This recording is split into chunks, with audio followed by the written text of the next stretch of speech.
मध्यम परपत देखे कैसे, भ्राता पिता पुत्र निज जैसे। अब मध्यम प्रकार की जो श्रेणी की जो पतिव्रता स्त्री होती है, वो अपने पति को उस प्रकार से देखती है जैसे ये हम, अगर ज्यादा उम्र का कोई व्यक्ति है, सम उम्र का है, तो उसको भ्राता की तरह देखेगी, अपने भाई के समान को देखेगी। अगर कोई बुजुर्ग है तो उसको जो है अपने चाचा ताऊ पिता के समान देखेगी, पिता पुत्र। और जो उम्र में आयु में उससे छोटा है तो उसको अपने पुत्र के रूप में देखेगी, अर्थात उसके मन में किसी और तरह का कोई विकार, कोई भाव नहीं आएगा। तो वो भी मध्यम प्रकार की दूसरे नंबर की पतिव्रता स्त्री मानी जाती है। और निम्न श्रेणी की अर्थात तीसरे नंबर की जो स्त्रियां होती हैं, वो धर्म को विचार करके कि हमारा धर्म है कि हम किसी व्यक्ति के बारे में सोचें, अपने पति के चरणों में प्रेम करें, पातिव्रत धर्म का पालन करें। तो और अपने कुल में रहती है, कुल की मर्यादा का ध्यान रखती है कि अगर हम ऐसा अनुचित करते हैं तो हमारे कुल की मर्यादा नष्ट हो जाएगी, हमारे कुल का अपमान हो जाएगा, अपकीर्त हो जाएगी। इन सब विचारों को मन में धारण करते हुए पातिव्रत का धारण करने वाली स्त्री भी पतिव्रता ही मानी जाती है, चाहे वो तीसरे नंबर की निम्न कोटि की क्यों न मानी जाए। और आगे लिखते हैं, बताती हैं माता जी कि बिन अवसर भयते रह जोई, जाने अधम नार जग सोई।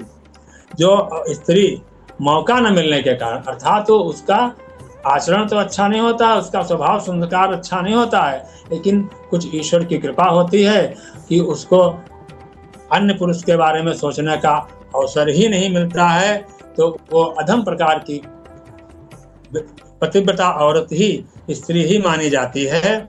और लेकिन जो अंत में माता जी ने बताया कि पति वंचक पर पति रति करई, अपने पति की जो वंचना करती है, जो धोखा देती है, उससे छिपा करके कोई अन्य कार्य करती है और दूसरे के पतियों में प्रेम करती है, उनके बारे में सोचा करती है, तो ऐसी स्त्री को रौरव नरक प्राप्त होता है। जैसा कि श्रीमद् भागवत में रौरव नरक की व्याख्या की गई है कि बहुत कठिन होता है, तो उसको रौरव नरक की प्राप्ति होती है। क्योंकि आगे उन्होंने समझा ऐसा क्यों होता है, क्षण सुख लागी जन्म सतकोटि, क्षण मात्र के सुख के लिए सैकड़ों करोड़ों जन्मों को बर्बाद कर देते हैं ऐसे लोग। दुख न समझ, उस दुख को नहीं समझते हैं कि सैकड़ों जन्म में हमको रौरव नरक में पड़ा रहना पड़ेगा। एक क्षण भर के सुख के लिए वो अधर्म का पालन करने लगती हैं, अधर्म में रत हो जाती हैं, तो ऐसे दुख को न समझती हैं। तो ऐसे स्त्रियों के समान खोटा अर्थात नीच और दुष्ट कौन हो सकता है, क्योंकि पतिव्रत धारण करके स्त्रियां बिन श्रम नारी परम गति लहाई।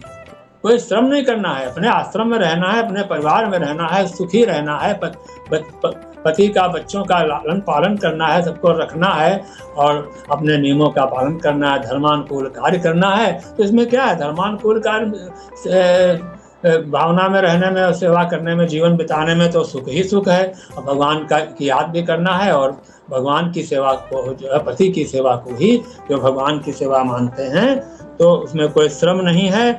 और पतिव्रत धर्म को छोड़ करके और छल को नहीं ग्रहण करना चाहिए।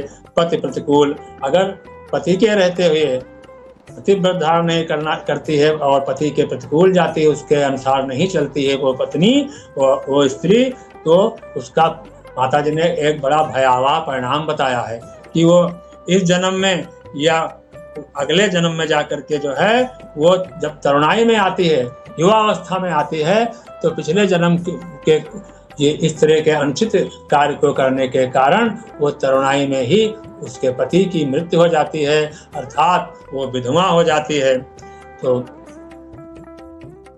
अंत में माता जी एक सोठा के रूप में बताती हैं कि सहज पावन नारी पति सेवत शुभ गति लहाए। तो अब स्त्री को सहज रूप से ऐसा अपावन माना गया है, लेकिन अगर वो अपने पति की सेवा सच्चे मन से करती है, वचन से करती है, मन से करती है, काया से करती है, स्नेह से, प्रेम से, अनुराग से करती है, तो वो शुभ गति को प्राप्त होती है। और इस जस गावत सुत चार, चारों वेद उसका यश गाते हैं। आज भी तुलसी माई का, तुलसिका का आज भी हम लोग भी पूजा करते हैं और जल चढ़ाते हैं, और वेद भी, उनके पुराण भी ऐसे गाते हैं। जो वृंदा नाम की एक राक्षस पत्नी थी, जालंधर की पत्नी थी, आपको सबको कथा पता होगी। तो उसने देवताओं को सताया, संसार को सताया, तो भगवान शंकर ने बहुत दिनों तक युद्ध किया, लेकिन उसकी पत्नी जो वृंदा थी वो बहुत ही पतिव्रता थी। तो इस शंकर जी भी उससे जो है युद्ध करके नहीं जीते, तो भगवान ने छल करके उसका पति का रूप बना करके और वृंदा को जो उन्होंने जो है जिस प्रकार से व्यवहार किया, तो उस जालंधर को भगवान शंकर ने मृत्युदंड दिया।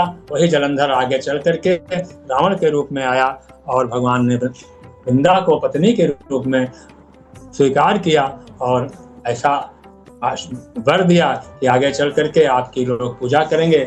और तुलसी माई को आज भी भगवान की, राधा कृष्ण भगवान की पत्नी मानते हुए सब लोग उनका, वृंदा का, कृष्ण भगवान का ब्याह भी कराते हैं। तुलसी की जिस तरह से सेवा होती है, जिनका इतना महात्म्य है, बिना तुलसी दल करके भगवान उसको प्रसाद के रूप में नहीं स्वीकार करते हैं। तो चस गावत चार अजो तुलसी का। और लेकिन अब माता जी सीता माता तो सब प्रकार से पतिव्रत व्रत को धारण करती थी। तो ये उनके माध्यम से ऋषि लोग और ऋषि पत्नियां लोग ऐसी कथा कहते हैं कि वो संसार का भला हो जाए। तो माता जी कहती हैं, सुन सीता तो नाम सुमिर नारी पतिव्रत करें। आपका तो नाम याद करके, सुमिरन करके पतिव्रता की शुरुआत होती है, आरंभ होता है। पत्नियां जो है, स्त्रियां पतिव्रत व्रत धारण करने के पहले आपका ध्यान करती हैं, ताकि उनका पतिव्रत धर्म जो है कभी नष्ट न हो। सुन सीता तो नाम, सीता माता का नाम सुमिर करके पतिव्रत धारण करेंगी, और तो ही प्राण प्रिय राम। आपको तो प्राणों से प्रिय राम है। इतनी कम उम्र में, इतनी कम आयु में भगवान राम के साथ नंगे पैर चल के और वन के तमाम तरह के दुखों को बर्दाश्त करते हुए आप अपने पतिव्रत धर्म को निभा रही हैं। और आपने जिद करके और हट करके भगवान राम से प्रार्थना करके उनके साथ आई हैं। तो ये संसार की भलाई के लिए मैं कथा कहती हूँ कि आपको नाम को याद करके और मेरे सुख दुख को सुन करके संसार की स्त्रियां पतिव्रत का धारण करेंगी और अपने जीवन को प्रभावित करेंगी, और अन्य भक्तों की तरह परम पद को प्राप्त करेंगी। तो इस प्रकार सुन करके जानकी माता ने बहुत सुख को प्राप्त किया और आदर के साथ उनके चरणों में प्रणाम किया। तो भगवान राम ने मुनि से कहा कि अब अगर आपकी आज्ञा हो तो मैं जो है दूसरे वन में जाऊं। तो अब भगवान राम कहते हैं, देखिए ईश्वर ऋषि से कह रहा है, भक्त कितना महान होता है। भगवान राम कह रहे हैं कि संतत मुझ पर कृपा करेहु, आप लगातार मेरे ऊपर कृपा करते रहिएगा और मुझे अपना सेवक जान करके हमेशा सदैव प्रेम बनाए रहिएगा, नेह मत छोड़िएगा। भगवान का एक उद्देश्य तो धरती पे आना था कि अधर्म का नाश करना, धर्म की स्थापना करना है, रावण का वध करना है।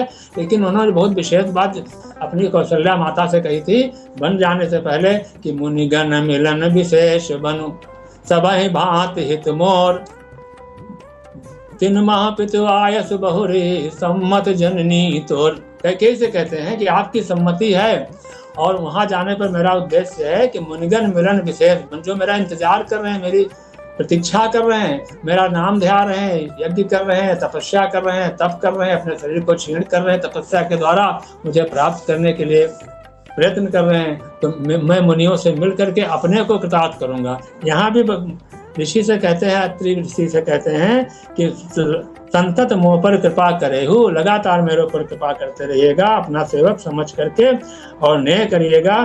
तो ये सी वाणी सुन करके ऋषि बोलते हैं कि हे भगवान, अब मैं आपकी चतुराई समझ गया हूँ। आप भजी तुम्हें सब देव बिहाई, क्यों जय समान अतिशय नहीं कोई, आपके समान कौन होगा। जो अपने भक्तों को से भी कहते हैं कि संतत में पर कृपा करे हो और अपना प्रेम बनाए रखना। मैं तो आपका भक्त हूँ, मैं आपकी याद करता हूँ, मैं आपकी याद में खोया रहता हूँ और आप मुझसे कहते हैं कि आप मुझ पर कृपा बनाए रखिएगा। तो आपके समान कोई हो ही नहीं सकता, ऐसा शील स्वभाव वाला, ऐसा संकोच वाला, ऐसा विनम्र कोई संसार में नहीं हो सकता है। अब आप मुझे मिले हैं और आपको अपने ध्येय पे, अपने लक्ष्य पे जाना है। आपसे मैं ये नहीं कह सकता हूँ कि आप रुकिए, जान कैसे मैं आपकी को विदा करूं, कहीं भी कहा जाओ अब स्वामी, कहो ना तुम अंतर्यामी। तो इस प्रकार से ऋषि ने भगवान को जो है अपनी आंखों में अश्रु जल भर लेते हैं और भगवान की जो है विदाई करते हैं, विदा कर देते हैं। अंत में बाबा लिखते हैं, कठिन काल मल कोस, धर्म न ज्ञान न जोग जब। तो कलयुग में बहुत कठिन जो है, सब जगह मल भरा हुआ है, न धर्म काम आएगा, न ज्ञान काम आएगा, न जोग काम आएगा, न जप काम आएगा, परिहर सकल भरोसा। तो सब भरोसा छोड़ करके श्री राम का भजन करते हैं, वही चतुर हैं, अर्थात वही विवेकशील व्यक्ति हैं, तो किसी का भरोसा नहीं करते हैं। राम है सुमरिय गाये राम है, संतत सुनिए राम गुण ग्राम है। यहाँ पर मैं अपनी वाणी को विराम देना चाहूंगा। सभी को राधे राधे।